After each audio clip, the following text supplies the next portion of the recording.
नमस्कार दोस्तों, आज की कहानी है संतान और भगवान। एक मर्मस्पर्शी कथा है। एक गांव में एक निर्धन जुलाहा दंपति रहता था। जुलाहे का नाम था सुंदर और उसकी पत्नी का नाम था लीला।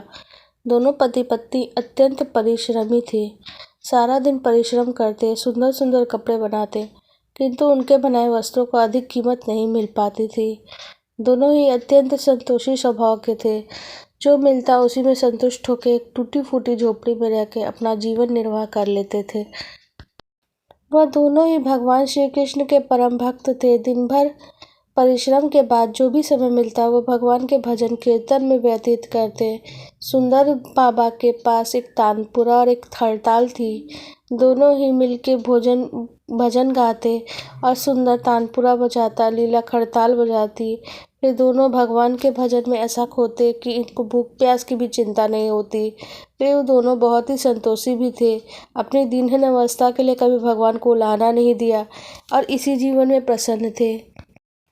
किंतु एक दुख उन्हें जो सदा कचोटता था कि उनके कोई संतान नहीं थी। इसको लेके वो सदा चिंतित रहा करते थे, किंतु रहते फिर भी अपने सदा भगवान में मगन, क्योंकि इन्होंने भगवान की लीला समझ के इसे स्वीकार कर लिया था और निष्काम रूप से श्री कृष्ण की प्रेम भक्ति में डूबे रहते। जब उनकी आयु अधिक होने लगी तो एक दिन लीला ने सुंदर से कहा, हमारी कोई संतान नहीं है। कहते हैं कि संतान के बिना मुक्ति नहीं प्राप्त होती। अब हमारी आयु भी अधिक हो चली है, न जाने कब बुलावा आ जाए। मरने के बाद हमारी चिता को कौन अग्नि देगा, कौन हमारे लिए तर्पण आदि का कार्य करेगा, हमारी कैसे मुक्ति होगी। सुंदर बोला, तुम क्यों चिंता करती हो, ठाकुर जी है ना, वही सब देखेंगे। सुंदर ने ये बात कह तो दी थी, पर वो भी चिंता में डूब गया। तभी उसके मन में एक विचार आया। वह नगर में गया और श्री कृष्ण के बाल गोपाल रूप में एक प्रतिमा ले आया। घर आके बोला, अब तुझे चिंता करने की कोई आवश्यकता नहीं है। मैं ये बाल गोपाल लेकर आया हूँ। हमारे कोई संतान नहीं है, वो भी तो इन्हीं की तो लीला है। अब इनको ही पुत्र के समान प्रेम करेंगे। यदि हमारे पुत्र का दायित्व पूर्ण करेंगे, यही हमारी मुक्ति करेंगे। सुंदर की बात सुनकर लीला अत्यंत प्रसन्न हुई। उसने बाल गोपाल को लेकर अपने हृदय से लगा लिया और बोली, आप बिल्कुल ठीक कह रहे हैं, आज से यही हमारा लल्ला है।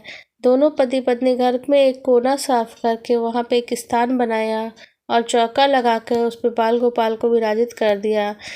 तब से जुलाहा दंपति का नियम हो गया कि प्रतिदिन बाल गोपाल को स्नान कराते, उसे धुले वस्त्र पहनाते, अपनी संतान की तरह उसको लाड लड़ाते, उन्हीं के सामने बैठ के भजन कीर्तन करते और वही सो जाते।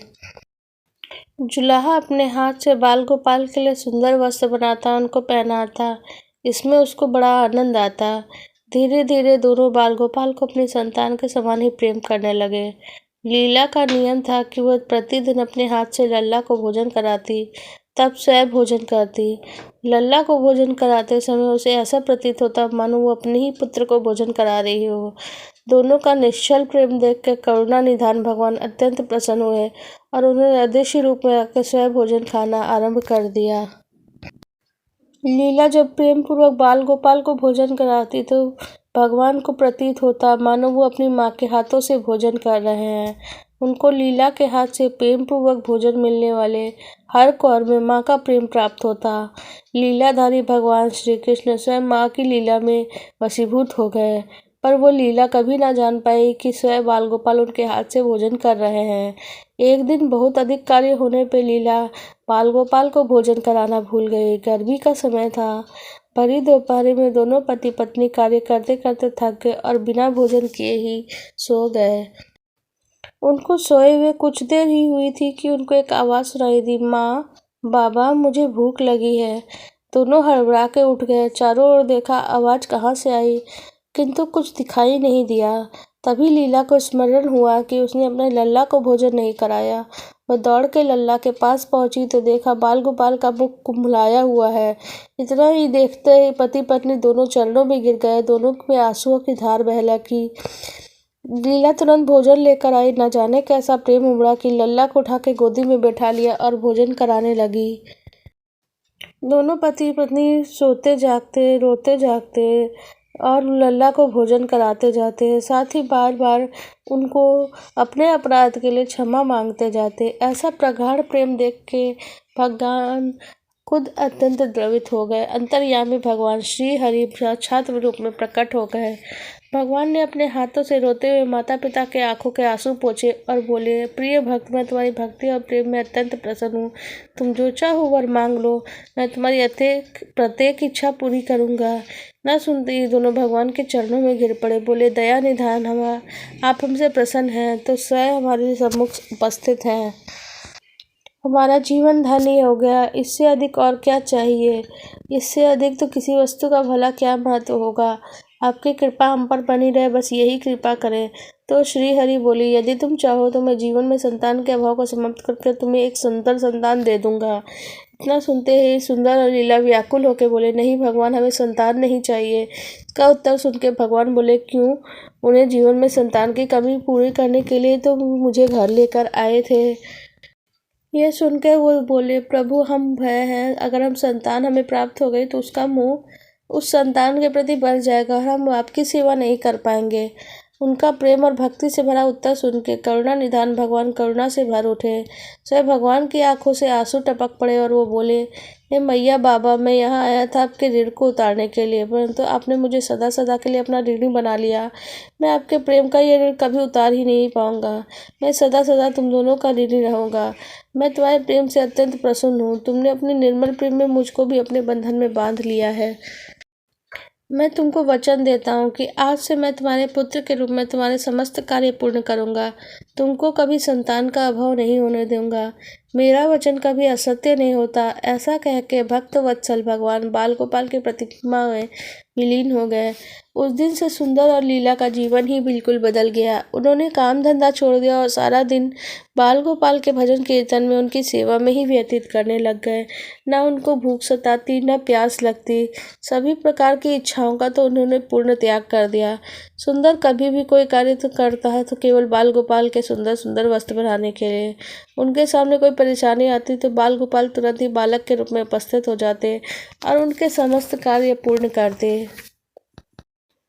वह दंपति और बालक गांव भर में चर्चा का विषय बन गए, परंतु गांव में कोई ये नहीं जान पाया कि वो बालक कौन है, कहाँ से आता है, कहाँ चला जाता है। धीरे धीरे समय बीतने लगा। जुलाहा दंपति बूढ़े हो गए, किंतु भगवान की कृपा उन पर बनी रही। अब वो दोनों आयु पूर्ण होने का समय चला आया था। भगवान प्रेरणा से उनको ज्ञात हो गया कि उनका समय पूरा होने वाला है।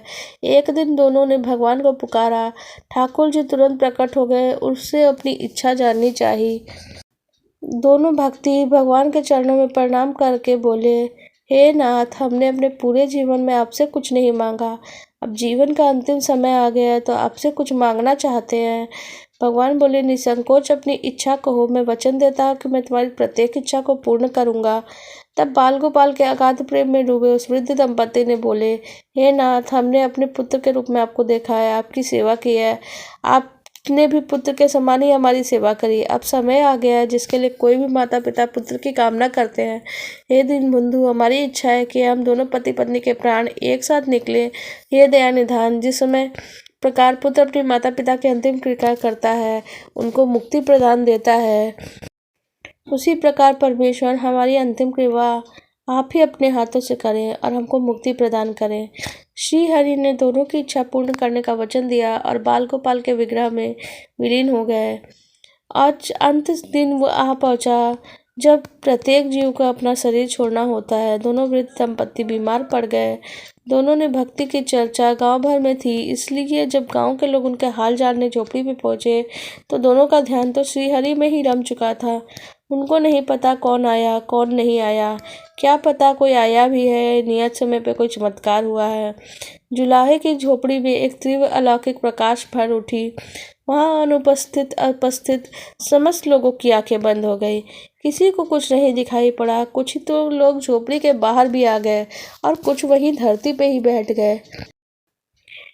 श्री हरि अपने दिव्य चतुर्भुज रूप में प्रकट हुए। उनकी अप्रतिम शोभा समस्त सृष्टि को अलौकित करने वाली थी।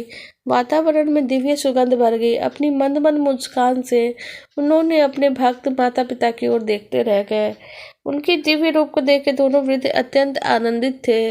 अपने दिव्य दर्शनों से दोनों को तृप्त करने के बाद करुणा निधान लीलाधारी समस्त सृष्टि के पालनहारी श्री हरि उन्हीं वहीं के निकट धरती पे उनके सिरहाने बैठ गए। भगवान ने उन दोनों भक्तों का सर अपनी गोद में रखा, उनके शीश पे प्रेम पूर्वक अपना हाथ रखा, तत्पश्चात अपने हाथों से उनके नेत्र बंद कर दिए। तत्काल ही दोनों के प्राण निकलकर श्रीहरि में विलीन हो गए। पंचभूतों से बना शरीर पंचभूतों में विलीन हो गया। कुछ समय बाद दिव्य प्रकाश का लोप हुआ तो सभी उपस्थित ग्रामीणों ने देखा, न तो वहां सुंदर था, न लीला थी और न ही बाल गोपाल थे। शेष मात्र कुछ पुष्प थे जो धरती पे पड़े थे। एक दिव्य सुगंध जो वातावरण चारों ओर फैली थी।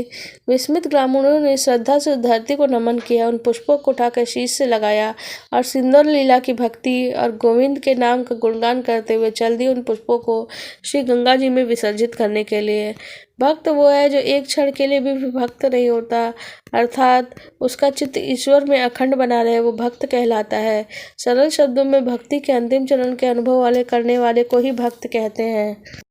आपको हमारी ये कथा कैसी लगी कमेंट सेक्शन में ज़रूर बताइएगा। अगर हमारा चैनल पसंद आता है तो लाइक कर दीजिएगा।